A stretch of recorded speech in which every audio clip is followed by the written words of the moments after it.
Hey, what's going on? Got a fun album ranking for you today. I'm going to be doing Metallica's 11 studio albums. Just not going to be including live stuff or the garage albums because the studio stuff is just what I'm more familiar with right now. So let's just get into my personal ranking. Remember, this is opinion based and it's all just for fun. So let's get right to it. All right, so starting at the very bottom in 11th place, I'm going to go with Master of Puppet. No, I'm just kidding. It's Saint Anger, obviously. You probably guessed I was going to go with that. And you can probably guess why. I mean, what am I going to say about this album that hasn't really already been said? I mean, obviously the snare is awful. The production all around is awful. Guitars are awful. I don't know why they felt the need to tune down as much as they did. Songwriting isn't good. Vocals aren't good. As you know, Kirk Hammett doesn't solo. And they also just didn't have a concrete bassist. Jason Newsted left, so their producer, Bob Rock, had to fill in on bass on this album, and it was just a mess. I mean, if you watch the documentary Some Kind of Monster, you can get a sense of why this album is as bad as it is. They weren't happy, and James left in the middle of recording to go to rehab, so they were all over the place, and unfortunately the music suffered because of it. Everything from Frantic down to All Within My Hands is just completely unlistenable and skippable.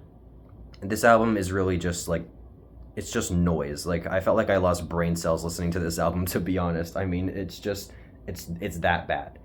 The only song that I thought like that could have had potential and had like a decent riff was Some Kind of Monster, but it would have been better if it was tuned higher and if the snare didn't suck and if Lars didn't start doing a fast drum beat over a slow guitar riff.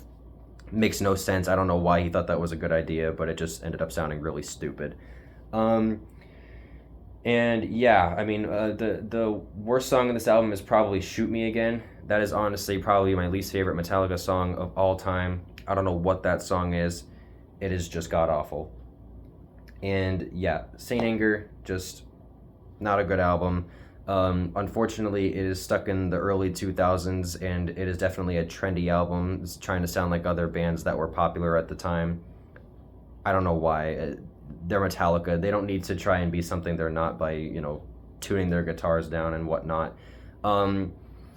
So yes, Saint Anger is at the bottom for me. I will say, though, after this album, they were able to build themselves back up as far as I'm concerned and come out with much better albums than this. So Saint Anger, my least favorite Metallica album, and it is in 11th place. And then for my 10th place choice, I am going to go with Reload from 1997. And much like Saint Anger, this album is also very trendy. It's not as bad as Saint Anger, but in my book, it's still a very trendy album. It's very 90s grunge and alternative inspired, and even at the time they looked like they were a grunge band or something. They cut their hair, they changed their clothes, they got piercings. They definitely looked the part of an alternative band. And the music on the album, quite frankly, sounds like that as well. The best song on the album probably being the popular one, Fuel. And then other than that, this album is very forgettable for me. The Memory Remains, I think, is better live than the studio track, just my opinion. Don't care for Devil's Dance. Unforgiven 2 is fine, it's whatever. I don't like Better Than You or Slither. Slither is probably the worst song on the album. Carpe Diem Baby has a good riff, but other than that, can't really say much about it. Don't like Bad Seed, Where the Wild Things Are. Prince Charming, again, decent riff in that song, but other than that, nothing really stands out about it. And then just forgettable stuff. Low Man's Lyric, Attitude, Fixer, don't really like any of that. So overall, Reload is a very forgettable album for me. Like I said, Fuel being the best song. And it is definitely still pretty trendy in my opinion. Very 90s inspired. And again, I don't think Metallica really needs to do that, but it is what it is. Reload is in 10th place for me.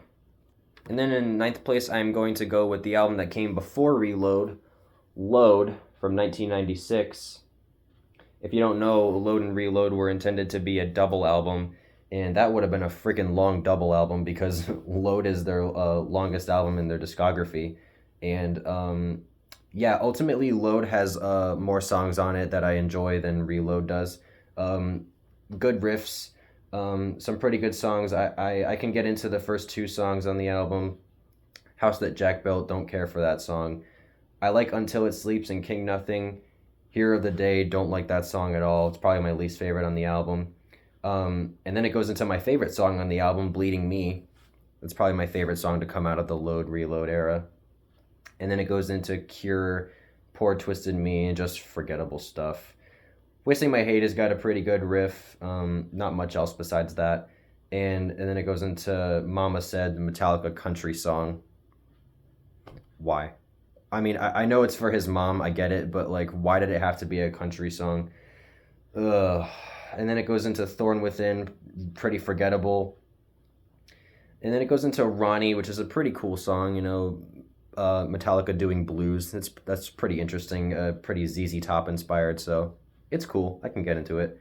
Um, and same goes for Outlaw Torn. Not a terrible song. I can get into that song. His singing is pretty good on that song, like the riffs, and I like the overall vibe of Outlaw Torn. So that song doesn't bother me as much as some of the other songs on here. But yeah, I think part of the main issue with these albums, Load and Reload, is that James really started to change his voice during this time, and I don't know if it was to cope with him blowing his voice out, but yeah, I think that his vocal changes are quite distracting from some of the songs, and they could be better if not for his different style of singing.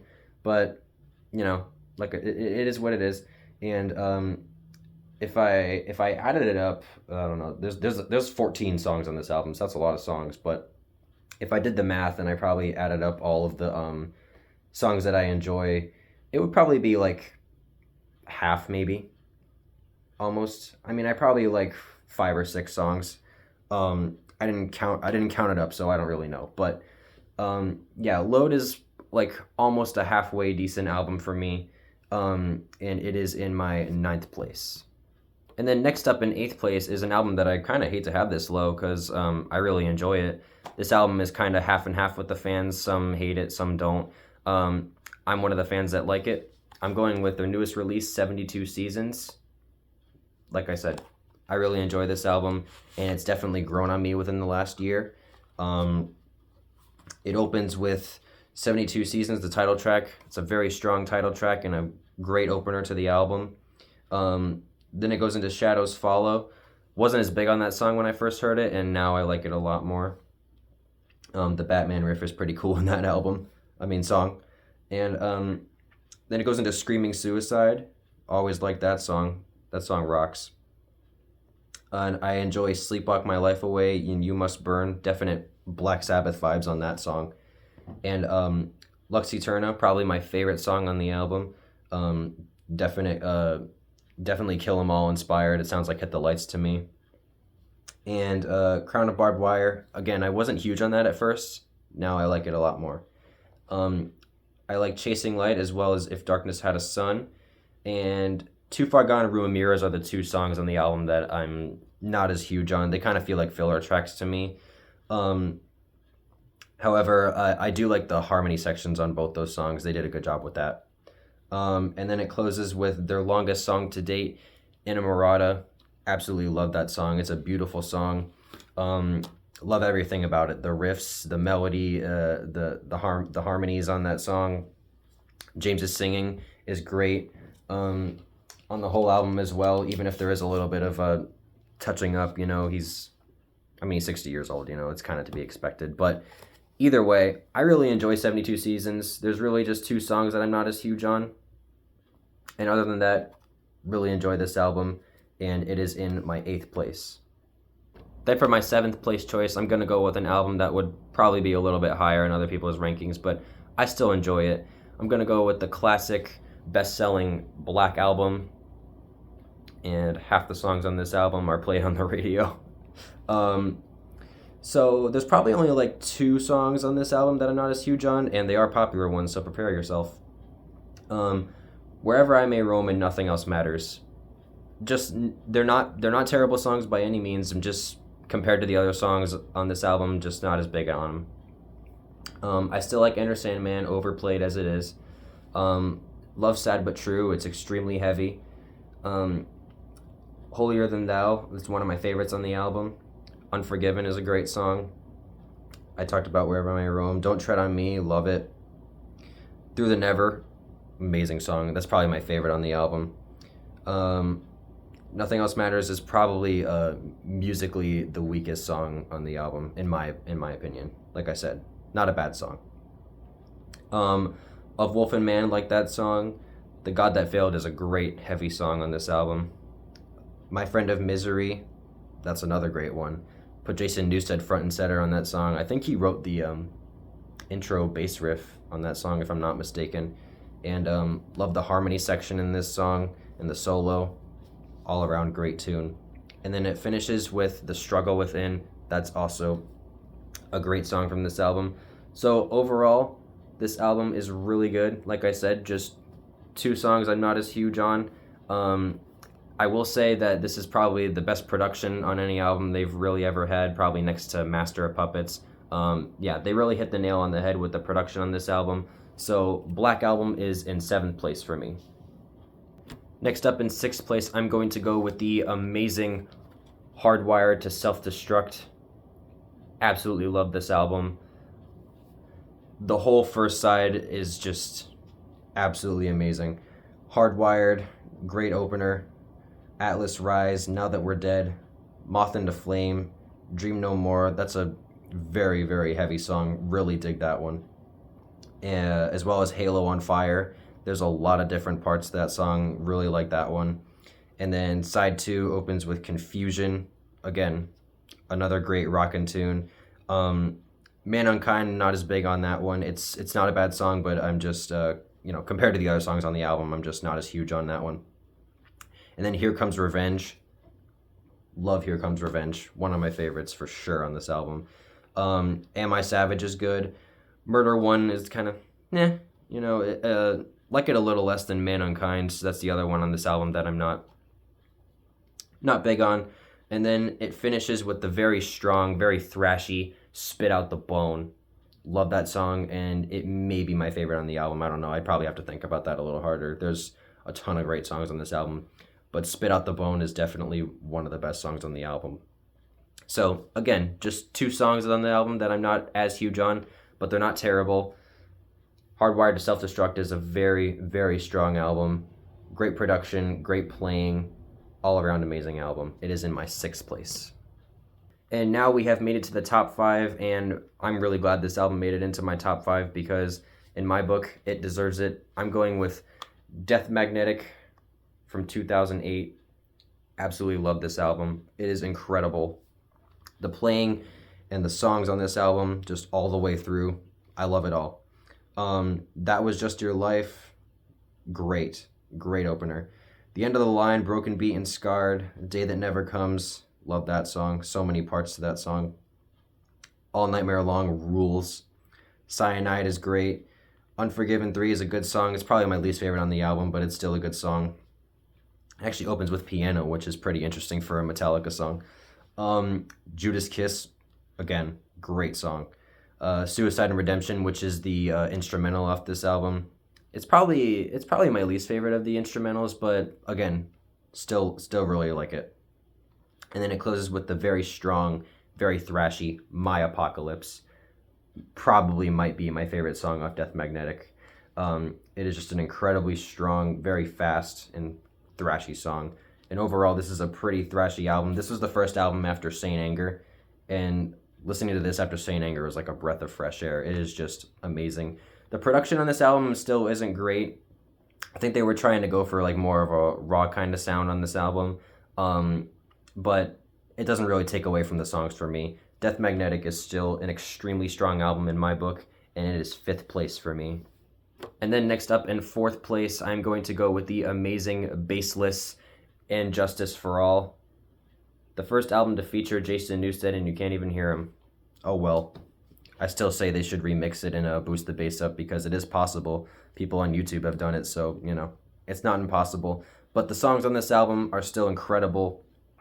Blackened and Justice for All, love that song. It's all over the place. Eye of the Beholder, the classic One. That song really is a masterpiece. And The Shortest Straw, love that song. Super heavy. Harvester of Sorrow, The Frayed Ends of Sanity, To Live is to Die. Great tribute to Cliff Burton. And it finishes with Dyer's Eve. Super duper strong album. I really can't think of any song that I would want to take off this album. I mean, really, it's just all killer, no filler. If I had to pick a favorite, man, that's pretty close to impossible. I may go with either. It's kind of a tie between Blackened and Shortest Straw for me. Those are just two really strong songs on this album. And even though it is missing bass, I still kind of do enjoy the production on this album. Really like the guitar tone, and I think the drums on this album sound really cool. So, yep, And Justice for All, 4th place for me. And now we are in the top 3, and to kick off my 3rd place is probably an album that a lot of people would have in their number 1, but I'm going to put it number 3, Master of Puppets. And there you go. That's my shirt. You know this album. You know it's a classic. You know the songs.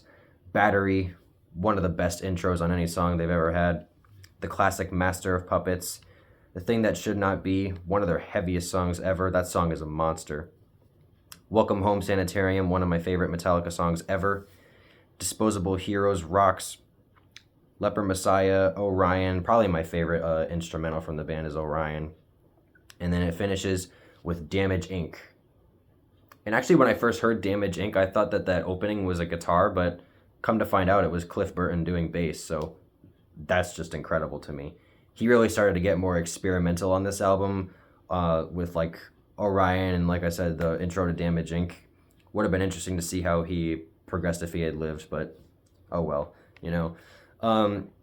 So all in all, Master of Puppets, fantastic, classic album. There's a reason it's considered one of the best metal albums of all time, and it is number 3 for me. All right, next up in 2nd place, I am going to go with the debut album from Metallica, Kill 'Em All. Super duper strong debut album. My God, there are so many classics on this album. Hit the Lights, Four Horsemen, Motor Breath, Jump in the Fire, Anesthesia Pulling Teeth, Whiplash, Phantom Lord, No Remorse, Seek and Destroy, Metal Militia. Everything on this album rules. Forget about picking favorites. I mean, this album is just all around amazing, knocks your socks off, and I absolutely love the raw production on this album. I like the guitar tone. They're very high up in the mix, and I really enjoy the sound on this album and the songs. So, like I said, forget about picking favorites because Kill 'Em All absolutely rules, and it's in my 2nd place. All right, and now we have made it to 1st place, and I am going to go with Ride the Lightning as my favorite Metallica album ever. Love the sound on this album, love the songs all the way through. It is just absolutely amazing. Kicks your butt. Opens with Fight Fire with Fire. That song knocks my socks off every time I listen to it. Ride the Lightning title track, one of Kirk Hammett's best solos in my opinion. The classic For Whom the Bell Tolls.